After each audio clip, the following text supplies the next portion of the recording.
Hey everybody, Michael Fabiano here with Sports Illustrated with your early look at the waiver wire for Week 3. A lot of injuries, guys, across the National Football League. Let's start off with the quarterback position. Ryan Tannehill needs to be added in all leagues. 4 touchdowns, nearly 27 fantasy points against the Jaguars. He was great in the second half of last year. He needs to be owned across the board. Joe Burrow with a monster game on Thursday night against the Browns. 3 touchdowns, nearly 25 fantasy points. He is a very solid QB2 across the board. Hey, talking about solid quarterbacks, Gardner Minshew, 339 yards, 3 touchdowns, almost 24 fantasy points against the Titans. He had nearly 21 fantasy points in Week 1. The Minshew man needs to be owned in all fantasy leagues. Some other quarterbacks to consider in 2 QB leagues or Superflex leagues. Nick Mullins with Jimmy Garoppolo injured, and then Jeff Driscoll with Drew Lock injured in that game against the Steelers. Let's move on to the running back position. And Jerick McKinnon only had 3 carries today, 77 yards, scored a touchdown, nearly 14 fantasy points. More importantly, Raheem Mostert goes out with a knee injury, so McKinnon could share the workload with Tevin Coleman. For the Rams, Darrell Henderson, 14 touches, which led all Rams running backs, 121 yards total, a touchdown, over 20 fantasy points. Cam Akers was injured in the game, and Malcolm Brown played second fiddle to Henderson, so Henderson now worth a look. The big news, of course, Saquon Barkley going out with the knee injury. Now, Wayne Gallman was inactive in the game, but he is worth an add off the waiver wire. So is Dion Lewis, who had 56 yards and a touchdown against the Bears, but he only averaged 2 yards per carry.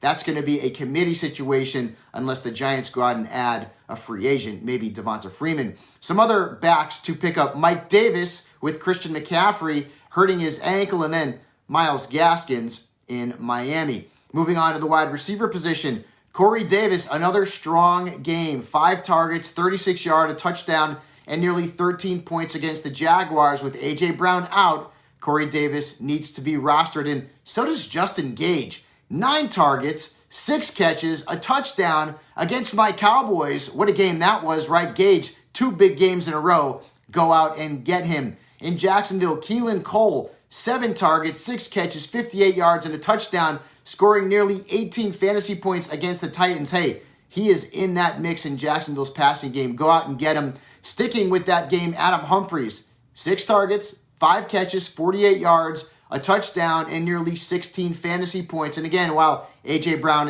is out, Adam Humphries has some value. Some other wide receivers to go out and get: Zach Pascal in deeper leagues with Paris Campbell injured, and then Chase Claypool, not a lot of targets, but had that big play for a touchdown for the Steelers. Finally, the tight ends. Jonnu Smith, 5 targets, 4 catches, 2 touchdowns, over 24 fantasy points. He is big time involved with Ryan Tannehill, and that offense likes to throw into the tight end, so Jonnu needs to be added. Mike Gesicki, who had a massive game despite a brutal matchup against Buffalo. 11 targets, 8 catches, 130 yards, a touchdown, 27 points. He needs to be rostered across the board, even as a backup tight end. And then Dalton Schultz, right? Who saw this one coming? 10 targets, 9 catches, 90 yards, a touchdown, over 21 fantasy points against Atlanta. And remember, the Cowboys are very short on tight ends at this point, so Blake Jarwin done for the year. Schultz, worth a look. And hey, on a day when everyone got hurt,